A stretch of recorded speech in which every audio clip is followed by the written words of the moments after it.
ज़िंदगी में इसकी क्या खसूसियत है। एक बार एक जगह चर्चा हो रही और मुझसे ये सवाल किया गया कि इस देश में सबसे अहम चीज़ क्या है जिसको आप चाहते हैं कि उस देश में सबसे पहले पूरी ईमानदारी से लागू हो। मेरा जवाब था कि जस्टिस, इंसाफ। अगर इंसाफ मिलेगा तो सारी की सारी संस्थाएं, सारी नैतिकताएं अपने आप लागू होने लगेगी। ना तो हमें किसी चीज़ के लिए संघर्ष करना पड़ेगा, ना ही सड़कों पे लाठियां खानी पड़ेगी। क्यों? क्योंकि हमें मालूम है कि अगर हमारे साथ कोई नाइंसाफ़ी होगी तो उसी पैमाने पे हमें इंसाफ भी मिलेगा। संविधान ने इस चीज़ को सुनिश्चित किया कि समाज में हर वर्ग को, हर समाज को, हर तबके को पूरी तरीके से न्याय मिले। भाई संविधान यही तो सुनिश्चित करता है ना।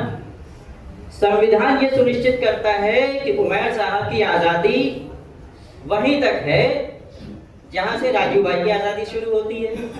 हम आज़ाद हैं, पूरी तरीके से हमारी आज़ादी है, लेकिन उसके साथ में एक लिमिटेशन है कि हमारी आज़ादी वहीं तक है जहां तक किसी दूसरे पर्सन की, किसी दूसरे आदमी की आज़ादी शुरू होती है। यही संविधान, यही तो है ना। देखिए, अब जो संवैधानिक नैतिकता का जो पतन हुआ है, हालांकि आप लोगों ने बहुत देर बोला, मैं ज़्यादा देर बोलना नहीं चाह रहा हूँ, सुनना ज़्यादा चाह रहा हूँ, लेकिन इस पतन की शुरुआत कहाँ से हुई? कहते नहीं है कि अगर कोई बीमारी हो गई है तो हमें ये भी पता होना चाहिए कि वो बीमारी हुई कहाँ से। रिहाई मंच से मैं काफ़ी पहले से जुड़ा रहा हूँ, राजू भाई लोग जानते हैं। देखिए, बहुत पहले खालिद मुजाहिद का केस हुआ, ठीक है, हमने देखा कि वहाँ पे इंसाफ किस तरीके से हुआ। उससे भी पहले चले जाइए, हाशिमपुरा, मलियाना, हमने ये देखा कि इंसाफ कैसे हुआ। आज हम संवैधानिक नैतिकता की बात कर रहे हैं, उसके पतन की बात कर रहे हैं, लेकिन हमें ये भी मालूम होना चाहिए कि इस पतन से पहले इंसाफ का एक तरीके से रेप हुआ, जब नए नए बच्चों के जो बिल्कुल जिनके सामने पूरी जिंदगी पड़ी हुई थी उनको बिना किसी जुर्म के उठा लिया गया और 10 साल बाद छोड़ा गया। उन 10 सालों का हिसाब कौन देगा? कौन देगा? उसके बाद जिन लोगों ने उनके साथ ही अन्याय किया, मैं तो ये मानता हूँ कि एक सिस्टम था ना, उठाया तो 2 लोगों ने, लेकिन जिन लोगों की वजह से वो 10 साल या 20 साल या वो परिवार जो बर्बाद हुए, वो तो एक पूरा सिस्टम था, उनकी जवाबदेही कहाँ रही? यही संवैधानिक नैतिकता का पतन है। और हमें इस चीज पे बिल्कुल पूरी तरीके से मान लेना चाहिए कि जब तक हम जस्टिस की बात नहीं करेंगे तब तक ना संवैधानिक संस्थाओं की कोई जवाबदेही रहेगी, ना तो किसी इंस्टीट्यूशन की जवाबदेही रहेगी और ना ही किसी पर्सन की जवाबदेही रहेगी। जो नैतिकता है, नैतिकता का जो जवाबदेही है सिर्फ सरकार या संस्थाओं से ही नहीं है, कहीं ना कहीं पर हमारी भी एक जिम्मेदारी बनती है।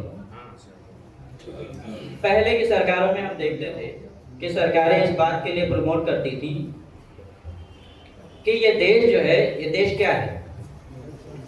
देश मजबूत होगा जब इसमें भाईचारा बढ़ेगा। हिंदू, मुस्लिम, सिख, ईसाई जब मिल करके रहेंगे तो ये देश मजबूत होगा। लेकिन इस देश का संविधान कमजोर होगा जब इसमें सांप्रदायिकता बढ़ेगी, लोगों के बीच वैमनस्यता बढ़ेगी।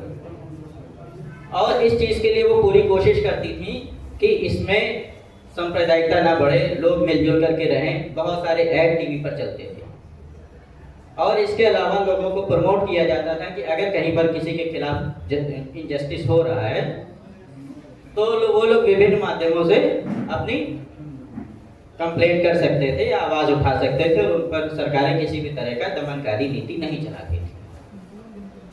लेकिन जो शुरुआत एक बहुत छोटी से दंगों से या वो छोटी सी गिरफ्तारियों से शुरू हुआ, आज हम वो देख रहे हैं वो कहाँ तक पहुँच गया। आज किसी भी आदमी के लिए, आदमी तो छोड़िए, हम कह रहे हैं किसी भी संगठन के लिए कोई ये श्योरिटी नहीं है कि अगर वो किसी एक महत्वपूर्ण मुद्दे पे आवाज उठा रहा है तो उसके खिलाफ एक्शन हो जाएगा। अभी हमने देखा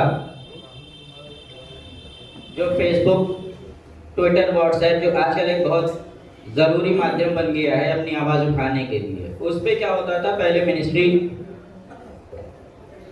नोटिस देती थी एक्स को या मेटा को और 48 घंटे का समय देती थी कि आपको ये पोस्ट हटानी है। उसको फिर उन्होंने घटा करके 4 घंटे कर दिया। 4 घंटे करने के बाद में फिर उन्होंने आईटी मिनिस्ट्रीज के अलावा 4 या 5 मिनिस्ट्रीज को और दे दिया कि नहीं, अब आपको आईटी मिनिस्ट्री को देने की जरूरत नहीं है, अब आप सीधे भी मेटा को कर सकते हैं।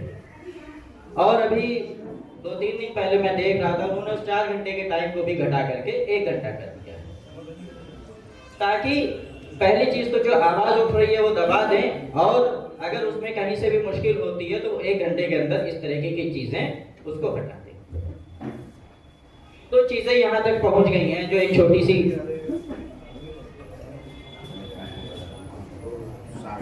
छोटे से जो मामलों से शुरू हुई थी, छोटी सी गिरफ्तारियों से शुरू हुई थी, छोटी सी दमन से शुरू हुई थी, वो आज चीजें एक बरगद के पेड़ की तरह बन चुका है। लेकिन साथ ही जैसे रूपरेखा वर्मा जी ने कहा था कि कोई भी आंदोलन जो होता है या कोई भी